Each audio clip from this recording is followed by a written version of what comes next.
Thank you, Madam Chairwoman. I appreciate you all coming in and testifying and sitting so nicely together. I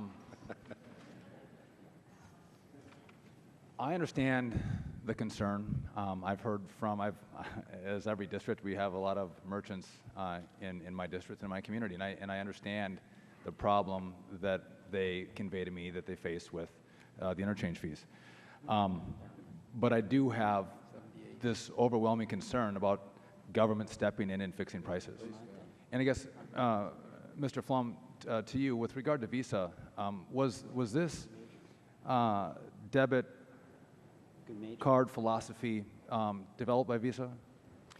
We had a great hand in pioneering the debit category and growing that category, including the technology platforms needed to deliver instantaneous guaranteed transactions. Yes. And what did it cost Visa?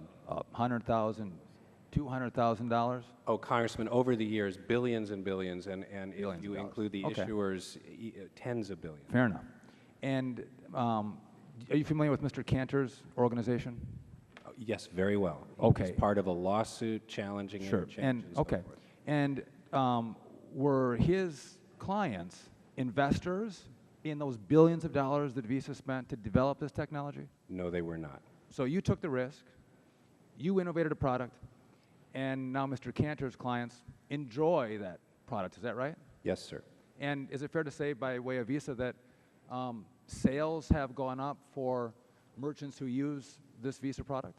Without doubt. So they sell more. Is that right? Yes, sir. Which would mean they probably make more money? They make more money, yes, Okay. sir. Mr. Cantor, you and your folks say there's not enough competition in this market. Is that right?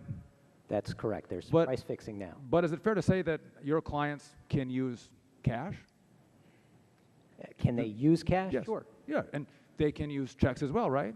Sure. So there's three methods of payment that your clients can choose to use if they so wish, right?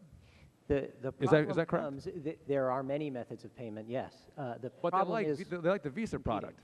Yes?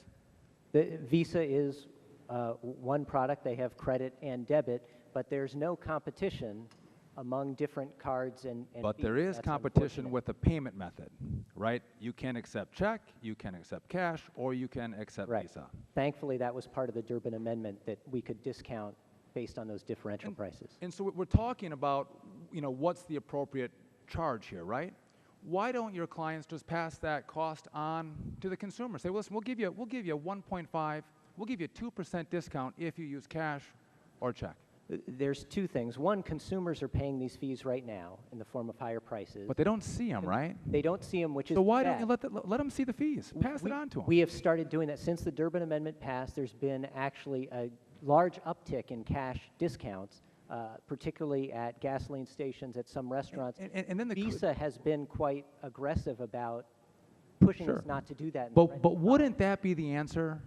To say, listen, let's expose these fees and let the consumer decide whether they want to use a credit card, check, or cash. It would not, though, engender competition among different kinds of cards, Visa versus MasterCard versus Discover, for Why is that your concern? You have competition of payment. Because if they don't compete with each other, their only incentive is to keep driving fees up as it's been. But at what point do we say this is the appropriate role of government? I mean, I traveled in a campaign for a very long time, and I like the example of Slurpees, but and I'm a big fan of McDonald's. I ate a lot of it. But, I mean, I get a supersized Coke, and, I mean, what's the cost of a Coke? I mean, when you look at the water and the sugar and the ice and the cup, I mean, 20 cents? And they charge me $1.50 or $1.80.